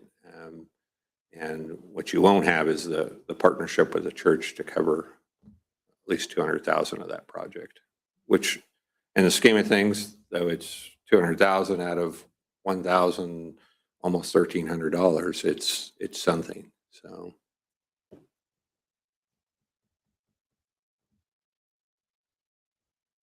$1,500? Or 13, I'm sorry, 100, 1.3 million. 1.3 million, sorry. Sorry, 1.3. I'm curious, so like this, what we would be doing is we would be taking the sewer line to the west edge of their property. Yeah, so That's we'd the be end able of to it. serve the next property to the Yeah. north. But what we've also done is we've upsized the sewer. So as we continue to build along along 96, you probably, and Nick can maybe explain this a little bit, but the deepest part of the sewer is right there on Maize Road. So the sewer is going to get less deep as you go that direction. And at some point, the size of the sewer, you won't have to have near as big. It's bigger because it's trying to handle the entire capacity all the way past 119. So my question was going to be, how far west do we think that'll go someday? Well, it's being sized, and we've set up the area to be able to serve past 119th, I believe. Oh, so all the way up to 119th and 96 potentially? Yeah. We had Okay. Garver look at this when we were considering making it a public project with the Ark Church. And the basis right now is that this sewer would serve for sure everything up to 119th between 53rd and 96. Depending on what goes in there, it could potentially serve further west of 119th. Do we have a rough idea for the comprehensive plan? What is that area in timeline wise and in the potential things? Do you have a rough idea? You're talking about for it developing? Yeah. I mean, I know, but because we're doing the comprehensive plan, so I just We've, wonder- I don't know if there's necessarily a timeline. The reality of it is, Joe and I have talked to a number of different developers about that area. We know that ownership on that property's changed, and I'll maybe let Joe talk to that. We do have a developer that has 119 acres of that area under contract, or not under, yeah, under contract. They just haven't closed on it. They're doing their 245-day due diligence. Conversations with them. I don't know if they're going to move forward or not, but there's also other developers out there that are interested in different ideas for that area should this developer step aside. We had conversations with folks out of Kansas City who are looking for a place for regional sporting venue down in this area. Those have just been preliminary conversations. So there's a lot of interest in that area, but to say that somebody's going to start construction on something tomorrow, we can't say that yet, but we're definitely I know moving it's that not way. tomorrow. And also, when you mention the TIF, what is the rough area in your mind for the TIF? Depends what you decide to finance in the TIF. Is it going to be the main sewer line that goes through there? It could be partially, it could be roads throughout that area. It could be stormwater assistance. It all depends how you set the TIF up. But what is the I TIF think the question was district? the The TIF area, district? right? Yeah, what is the TIF district you're More than Thinking likely, it about. would be that section, in my mind, it's probably basically north of 53rd from Maize to 119th. the In whole talking to- area? Well, but in talking to Mitch over at Gilmore and Bell, we really only have the ability to set up the TIF inside the city limits at this time. We would have to have the county set up the TIF outside the city limits, and some of that area is not in the city limits. But TIF is, you need to have a TIF district first, then you have the TIF projects, right? And also, a church is exempted, right? Already exempted. Okay. But TIF is sales tax, right? Not property. Property tax. Oh, it is property. Yeah, it's property tax. So typically what you do is whatever the increment of the improvement on the property is Gotcha. what essentially, all of the property taxes generated off that property go to pay for the improvements. And once that's paid off, then it comes all the way back on the tax rolls. Do you have to declare the improvements up front, or can you go back retroactive like to the sewer project? Oh, that's one of the questions I asked Mitch, and he did indicate that, if we do the improvements now, we still have the option to carry it and then eventually charge it through a special assessment, or we can actually put it as part of a TIF at a later date. So we don't have to have a decision done before we move forward with this. It can still be included as part of a TIF in the future. Couldn't we annex that property in before we set the TIF up to? You're talking unilateral annexation versus voluntary annexation, so Why would it be unilateral? because you have to have the property owner say they want to come into the city.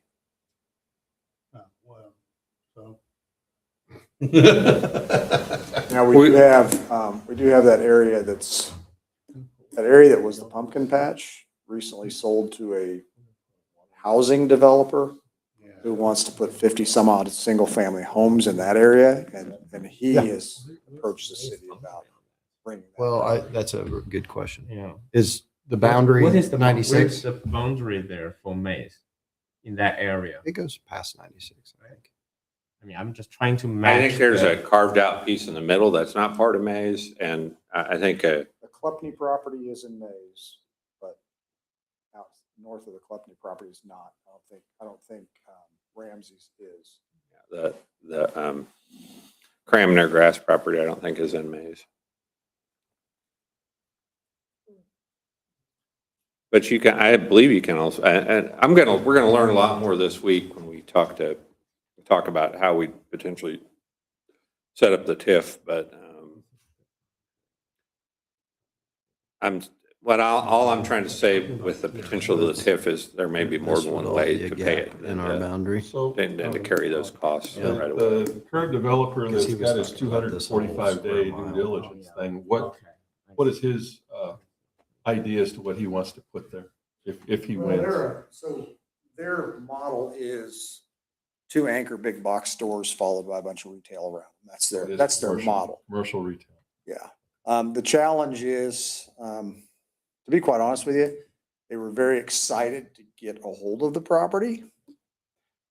but in recent phone conversations we've had with them, it's almost like, yeah, they want to get a hold of the property so that maybe someday in the future it's a project for them. And so nothing precludes, and I've talked to the owner's rep for the side that currently owns the property.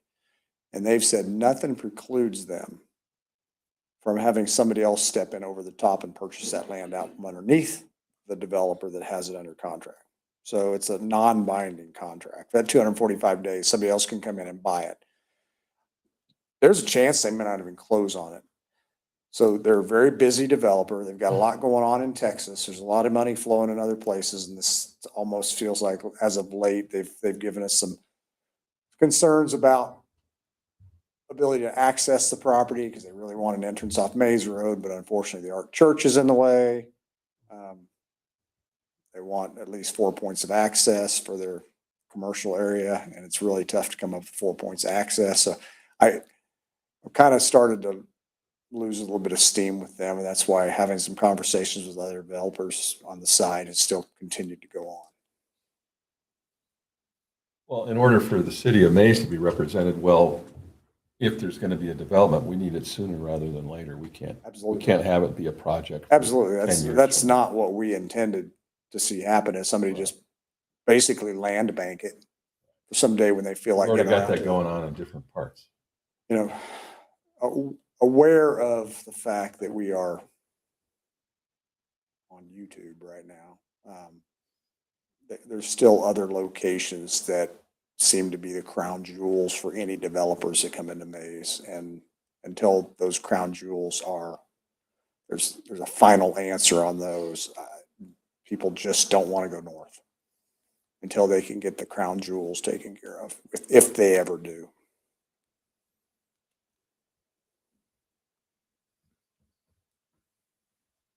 If we have the water and sewer, will that help the conversation?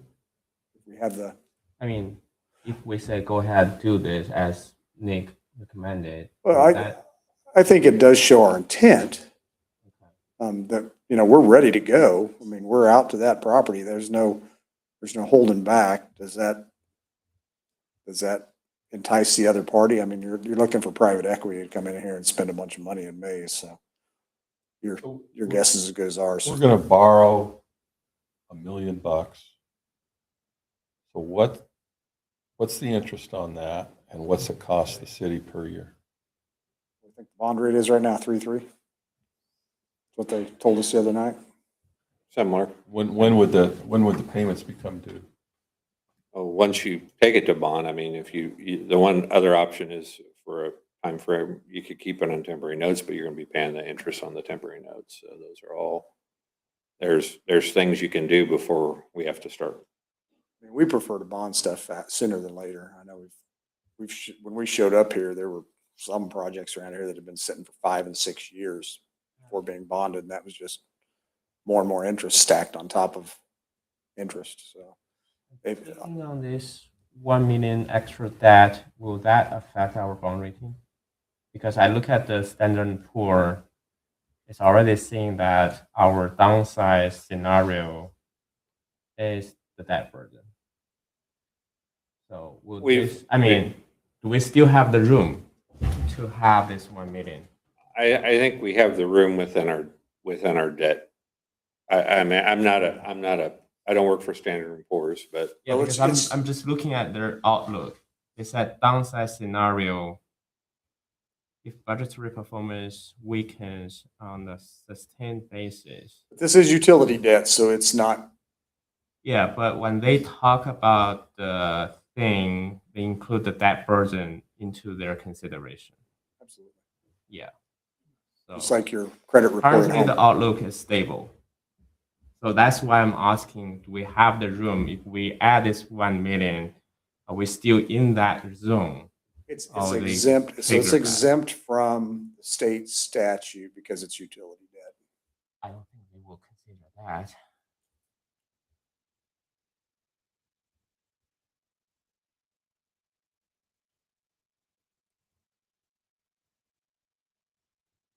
Yeah, it kind of work both ways because the upside, they will say is if reserves grow nominally and economic metrics continue to improve. This debt is backed by fees from the utility, so.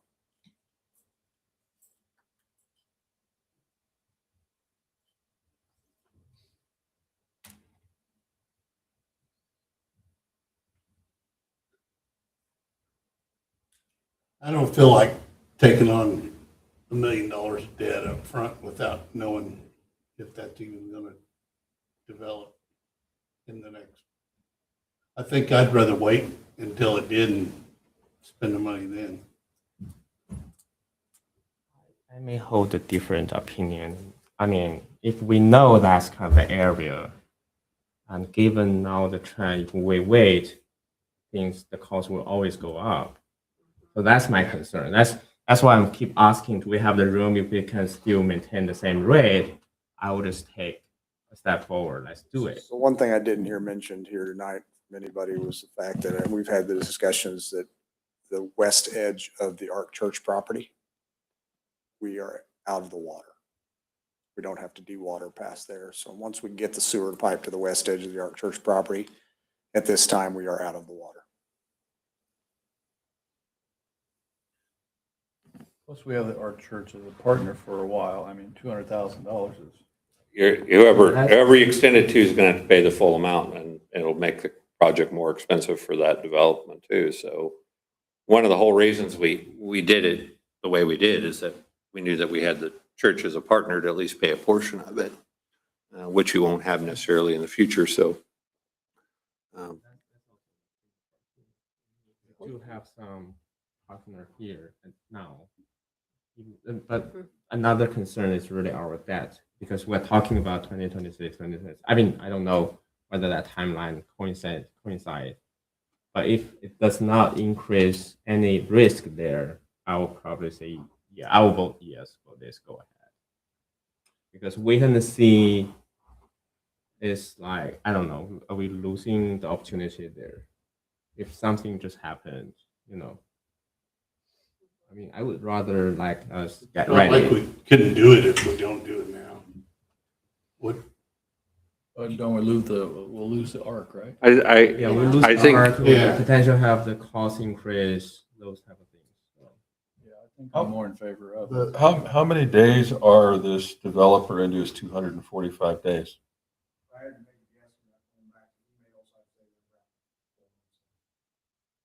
So they're halfway? You would think at this point, you would think that at this point, if they were deadly serious about getting busy, that they would be working on a site plan, et cetera. Well, yeah, I mean, my big fear is that we go ahead and do this and we spend the money with the idea that that's going to be developed, and then this guy winds up taking his option and he sits on it for 10 years and then we're stuck holding the bag. That's my concern. That's why we're trying to get other developers to come in underneath it, but we can't make somebody spend private equity. Those pieces of land west of Ark Church and then going northwest up to 96 and 119th, is there floodplain issues in all It's those? floodplain. It's all floodplain. Yeah, in fact, it isn't today, but as soon as the FEMA maps are published sometime early this year, it will be. That whole area is being added. one of our thoughts with the TIF would be that would be one of the things it would do is would address some of the drainage through that area as well. So So the floodplain is what allows us to make it a TIF. Like way in the floodplain? the areas they're adding are not a significant, I mean, it's not making it, 1 foot. it's like 1 foot, so it's not significant. The areas So they're the adding. challenge will be once FEMA gets involved and you have to go through FEMA to develop this, which is going to happen this year. It does delay project time, but you can expect for every 3 acres developed, 1 acre has to be held in reserve for detention. And it's got to be built up.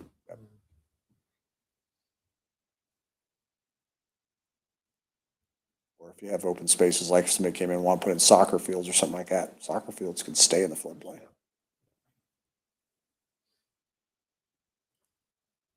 Parking lots. I recognize it's not necessarily an easy decision.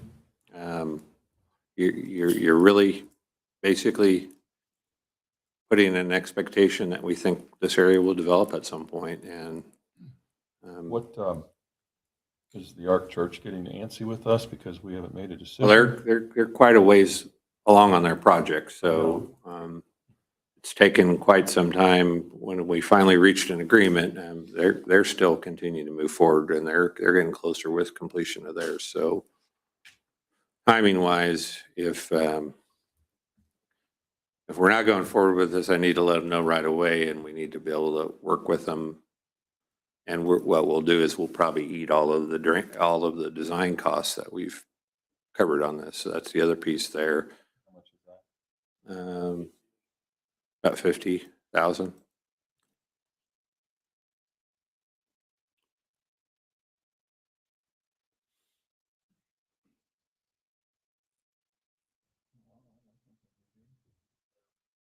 It's going to develop.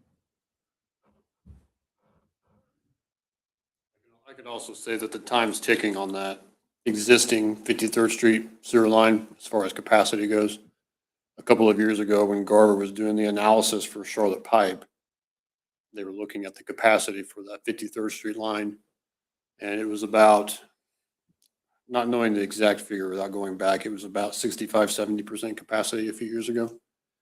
And you obviously don't take a sewer line to 100% capacity, and 85 to 90% is about as high as you want to go. We haven't added a whole lot of usage on that line since in the last 3 years, but adding Eagle View Estates and then potential school project in the next few years, we'll be adding capacity to that line, and eventually something will have to be done. We're going to have to do something. Regardless is what you're telling us. If we want to continue developing around 53rd all the way up to K96, regardless of what is even in the industrial park, we're going to need to develop that. And then there's the dirty word data center one of these days that may or may not come somewhere out there. That's more water than anything, maybe. We've talked about extending an additional sewer line on the north side of 96 at some point when we feel like we can go north of 96, and taking some of the industrial sewer under 96 and bringing it around the north side, but I don't know how much it will cost to drill a sewer line under K96 either. So.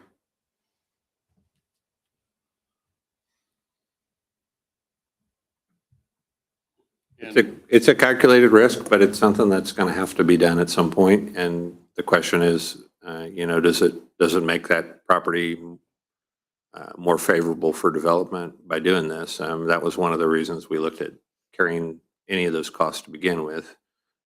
500,000 was a little easier to stomach. $1 million becomes a little bit more challenging to stomach. So it's really what we're talking about here.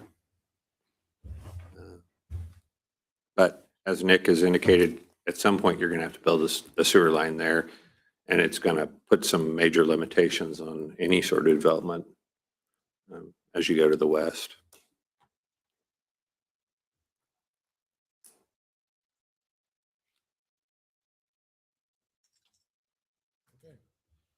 I like we better do it.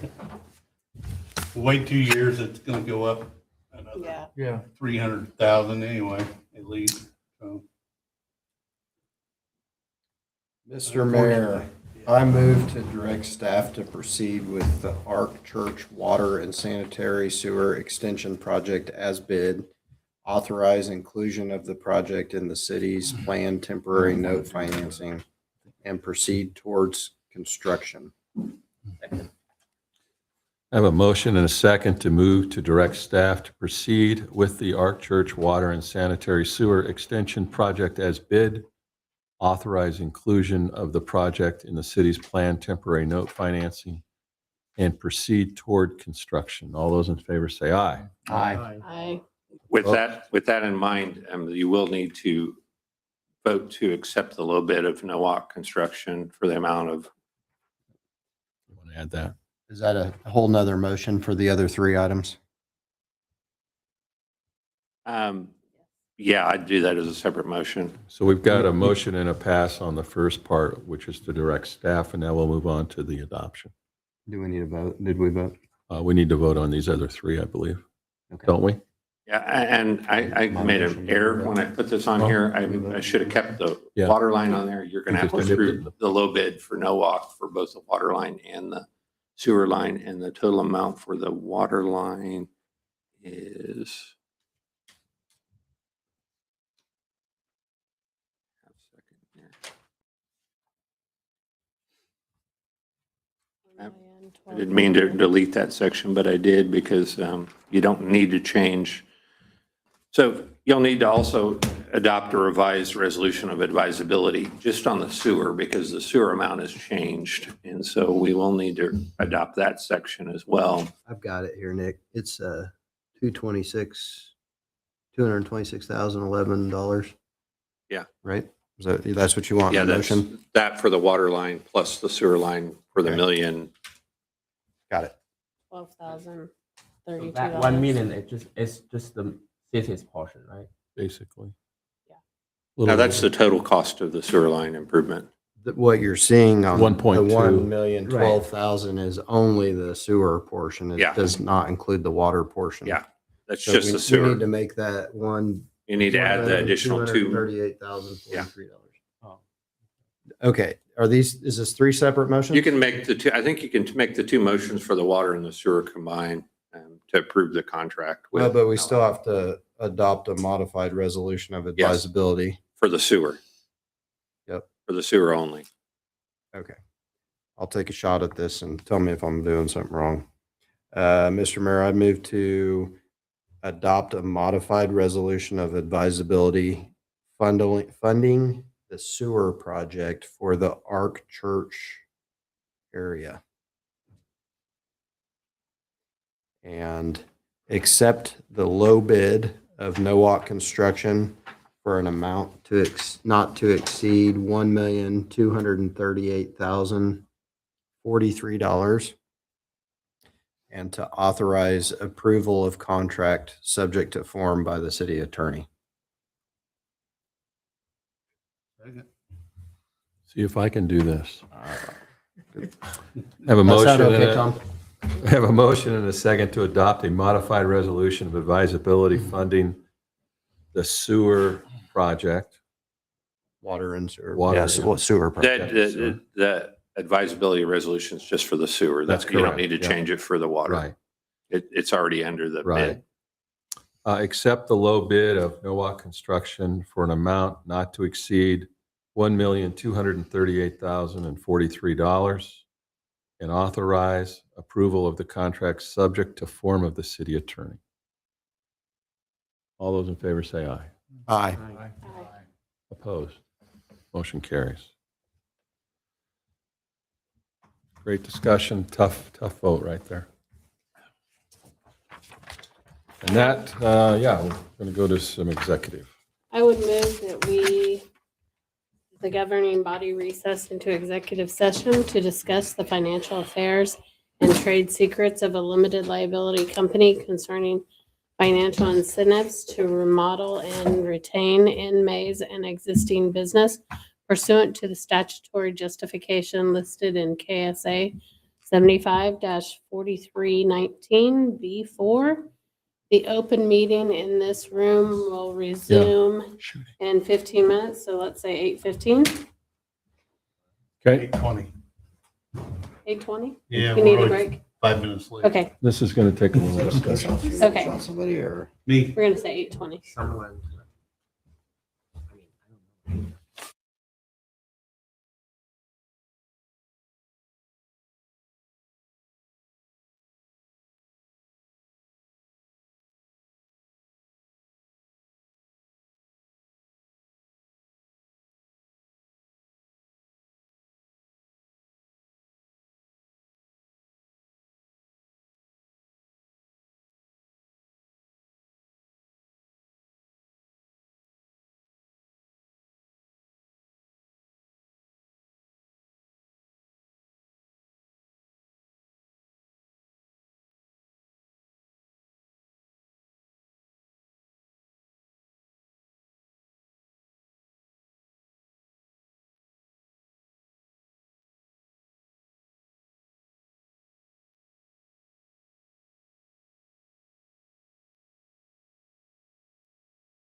I think you can make them bring in the current property owner too. Yeah. And explain to us why. He wouldn't like me. I'm gonna start adding time limits to anytime you guys. And make sure Chip is here. Right. Right?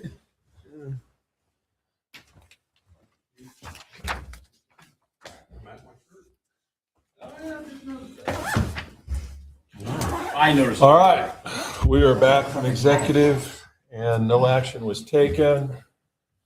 And I would move for adjournment. Is that I right? would entertain a motion for adjournment, right? So moved. Motion is second. All those in favor say aye. Aye. Aye. You moved, you seconded. Yeah. No, I moved. he moved.